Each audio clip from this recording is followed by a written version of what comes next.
सनातन धर्म प्रसार के उद्देश्य से भारत भ्रमण पर काशी से निकले संत महाराज मनीष द्विवेदी, जिन्होंने भारत देश में विराजमान शिवालयों पर 1100 अभिषेक करने का संकल्प लिया।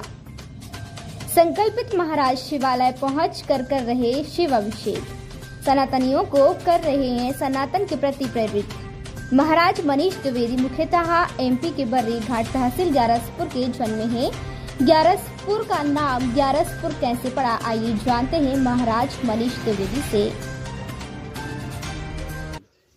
महंत आचार्य जी जानेंगे, महंत महाराज जी ने ऐसा क्या संकल्प लिया कि पूरे भारतवर्ष के अंदर वो लगभग सभी मंदिरों पर जाकर, शिवालय जाकर शिव जी की आराधना करते हैं, अभिषेक करते हैं। महाराज जी, आपका परिचय? वर्तमान निवास गंजवासोदा, जन्म स्थान काशी। और जैसे लोग जो वहाँ जो जानते हैं तो तंत्राचार्य जी के नाम से उस क्षेत्र में सभी लोग जानते हैं। नाम आचार्य मनीष द्विवेदी है। और मूल तो ये है कि सनातन का अभी तक का ये पहला संकल्प है। बहुत खोज प्रयास करने के बाद ये पता चला कि कभी भी, हाँ, विद्वान लोग नित्य अभिषेक करते हैं, कोई पार्थिवार्चन करता है, कोई प्रतिष्ठित एक ही शिवलिंग के ऊपर रुद्राभिषेक करता है, लेकिन ये अभी तक का पहला ऐसा संकल्प है कि 1100 शिवलिंग और 1100 शिवलिंगों के ऊपर 1100 रुद्राभिषेक और पूर्ण विधि से। पूर्ण विधि क्या? जो शिवलिंग का रुद्राभिषेक करने के जो मंत्र हैं वो मंत्र सांगोपांग तरीके से। और इसके लिए संपूर्ण भारत में हमारा भ्रमण का उद्देश्य है। आगे बाबा की जो इच्छा हो, जहाँ वो ले जाना चाहें, जहाँ हम पहुँच जाएं। और आज तक ये पहला जो संकल्प है, इसमें प्रथम जो अभिषेक हुआ था वो 17 अगस्त को हुआ था। लगभग 8वां महीना चल रहा है और लगभग 1.5 वर्ष में ये क्रिया पूर्ण होगी। और कभी भी ये निश्चित नहीं रहा कि कहाँ हमको अभिषेक करना है। जहाँ बाबा ले जाएं, जिस दिशा में ले जाएं, उस दिशा में मुड़ जाते हैं। और यहाँ भी इसी तरह आए, रास्ते से निकल रहे थे, भैया से, शास्त्री जी से परिचय था, रिश्तेदार भी हैं। और उन्होंने कुछ दिन पहले कहा भी था कि जटाशंकर महादेव का आपको रुद्राभिषेक करना है। उसी अंतर्गत बस चले आए। निकलते हुए रास्ते में जहाँ भी, अब यहाँ से उज्जैन और नवरात्र में गुजरात। आपकी प्रारंभिक शिक्षा के बारे में अगर पूछा जाए तो आपकी शिक्षा क्या मध्य प्रदेश से हुई है या फिर काशी से रही है? नहीं, जन्म स्थान काशी है, लेकिन पैतृक गांव जो है विदिशा जिला में ही बर्री घाट है। वहाँ पैतृक पूर्वजों का निवास स्थान है। और हाँ, पिताजी मेरे जो है संपूर्ण संस्कृत विश्वविद्यालय वाराणसी, उसमें ज्योतिष विभागाध्यक्ष प्रोफेसर रह चुके हैं। तो उस समय का मेरा वहाँ का जन्म है। और प्रारंभिक जो शिक्षा है वो पैतृक गाँव जो है बर्री घाट, ग्यारसपुर तहसील थी, अब गुलाबगंज तहसील है। इसी बीच हमारे बीच में हमारे बैरसिया क्षेत्रीय शास्त्री जी अतुल कृष्ण शास्त्री जी हमारे साथ में। शास्त्री जी, आप क्या कहना चाहेंगे? अभिषेक का जैसा कार्यक्रम महाराज जी कर रहे हैं, अनेकों स्थानों पर जा के नहीं, शिवालय पहुंचकर शिव जी का अभिषेक करते आ रहे हैं, तो इसको लेके आप क्या कहना चाहेंगे महाराज जी? द्वारिकाधीश भगवान की जय।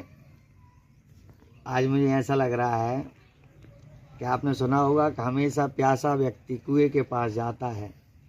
आज तो काशी विश्वनाथ की कृपा हो गई कि कुआं खुद चल करके प्यासे के पास आ गया।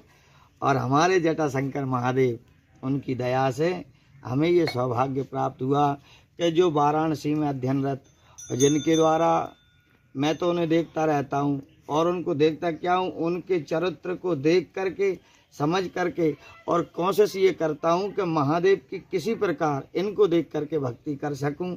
आज मेरे द्वारकाधीश ने मेरी तो इच्छा पूर्ण की है, जिन्होंने भारतवर्ष में जगह जगह जा कर के लोगों को यज्ञ के माध्यम से, अपने उन्मत्त स्वभाव के माध्यम से, और जैसा कि आपको पता है कि आचार्य श्री मनीष द्विवेदी छोटा नाम नहीं है, भारतवर्ष में ये बहुत बड़ा नाम है, जिनके द्वारा हमारे अनेकों प्रांतों में यज्ञ और तंत्र की साधना की गई है। तो मैं तो उन्हें देखकर ही उनके चरणों में प्रणाम करता हूँ। और आज मैं इतना प्रसन्न हूँ, ये प्रभु ने बड़ी कृपा की। गोस्वामी जी कह रहे हैं, जिम सरिता सागर में जाई, यद्यपि ताहे कामना नाही।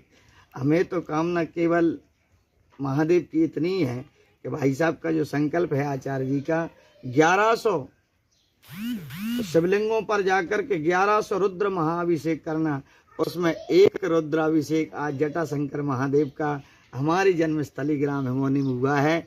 हम तो कृतार्थ हो गए और हमारे द्वारिकाधीश की ये सबसे बड़ी कृपा है। जय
रखिए देश के हर शहर, हर गांव, हर कस्बे की खबर पर नजर सिर्फ और सिर्फ राष्ट्र आजकल न्यूज चैनल पर।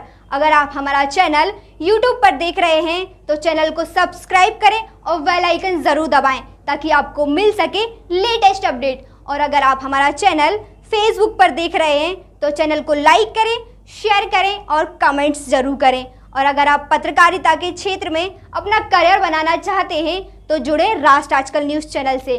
राष्ट्र आजकल न्यूज चैनल से जुड़ने के लिए स्क्रीन पर दिए हुए नंबर पर आप हमसे संपर्क कर सकते हैं।